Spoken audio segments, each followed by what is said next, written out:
What's up guys, Happy Droid. This is just a quick overview of the SLS Mobile Pro app.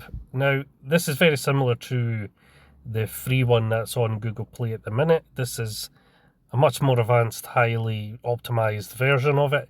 It has a couple of new features which the other one doesn't have. So the rendered view as we're seeing here is actually rendered in the GPU and the CPU instead of it being done in the capacitor web view that I was using before. So it's way more optimized. As you can see, it looks a lot better. This is in 720p. You can actually change the resolution as well. So I'm going to show you some of the settings. First of all, you can swipe up to change the camera view like so. So the different modes, that's the motion AI mode. So if I keep it very still, you'll see it kind of go off to black. If this was on a tripod, the screen would go absolutely black. And unless something moved in front of it, you wouldn't see it. So that's the standard view. This is the edge view. So this just gives you it's a computer vision type view, like so. That's the night vision mode. So this boosts the low level light so you can see a little bit better in night vision. This is a thermal overview. I'll go back to there for now. I can see the little stick figure tracking is on as well. So it's currently on the most sensitive, so it will map to some things. We can change this in the settings as well. One other thing, I've added the flashlight to the front. I'm going to change to the normal view so you can see. I don't know if you can see it here. There we go. So we have flashlight as well. We also have VR, which is optimized as well. So now we have different angles. We can actually use the 3 different cameras, ultra wide, the normal wide, and the telephoto. So we can this will give you the proper perspective if you're using it in a VR headset. So it will look like just like you're looking with your own eyes. It'll be the same perspective, like so. Double tap to back out of there. We can go in the settings here. In the camera settings, we have the different modes. We also have the resolution. We can change to 480p, which is faster. So if your device is a little bit older, you might want to use that setting. We have 720p, which is currently on now, and 1080p. If you have a fast device, you can use 1080p.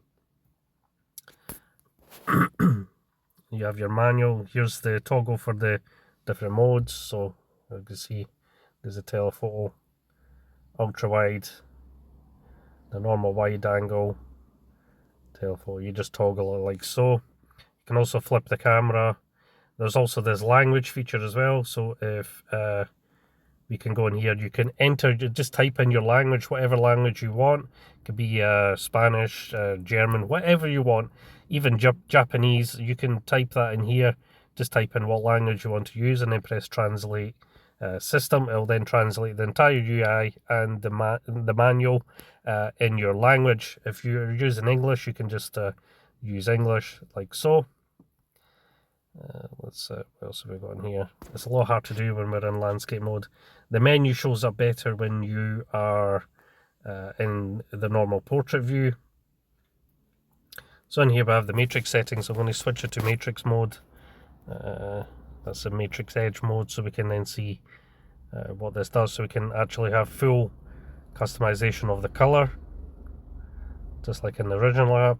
I tend to keep on green because it seems better in the dark. You have your noise gate, so you can adjust how much noise the camera is picking up. So this is just to fine tune it when you're in the dark, so you can filter some of the camera noise. The motion trails, that's for the motion matrix mode. Let me show you. So if I put this on, we can see it has a trailing effect, so that allows you to see if something moves, it gives a little trajectory of where it went. In this mode, you can also change the color as well. I'm going to turn that back down like so. Let's go back out of there. The SLS configurator. So this you can turn the SLS stick overlay off, or we can turn it on. Here we have the auto sentry record on detect. So basically, if you have this enabled, when you press the camera button, it will basically arm the system, so then if anything moves or it catches a stick figure, for example, it will begin recording. Here we have the eye sensitivity, so all the way to the minimum. It's it won't pick up on anything unless it is 100% certain it's a human. You'll kind of see sometimes it kind of meshes around things, like see, but it won't actually manifest a little figure. But you know, if I put my hand here, you'll see it tends to have limbs and stuff like that. So you can have it wherever you want. All the way to the minimum is less sensitive. So basically, it won't really map to anything unless it's a, you know, it detects it as an actual person. More sensitive, it tends to, you know, kind of map to things. You know, if you have your hand there, for example, you'll see the little figure up here. So you're probably better just keeping on minimum. And we also have the skeleton figure color, so we can change the color of a little skeleton person. What else do we have? We have a flip camera. I've showed you the language. Here's a manual if you want to look at that. It just basically tells you what everything is about. And that's basically it in the settings. So basically that's it. If you want to record, you just simply press record, and it doesn't save to the gallery now. Not the gallery, it doesn't save to the little evidence folder. Actually, when you record, it actually saves the whole footage to the gallery, so it actually saves in your photo gallery, so you can easily access it when you need to. So that doesn't matter if you're on auto sentry mode. So if you're on the sentry mode, if you arm it, every time it takes a recording, it will save it to the gallery. So you just basically go into your gallery and see the footage. Now the pros with this, obviously we have up to 1080p resolution. The standard app had 480. That was just limitations due to how it was programmed. But this is programmed in the back end Android, so we have access to the GPU and stuff like that. So it's a lot more advanced. As you can see, it's pretty crystal clear. It doesn't really lag, and I'm screen recording as well. As you can see, it's fairly smooth, and you know, it's mapping because it thinks this is ahead, you know. So if you get little artifacts like that, don't assume it's just a ghost or something. You know, unless nothing is actually on the screen and something appears, I wouldn't regard it as any kind of evidence at all.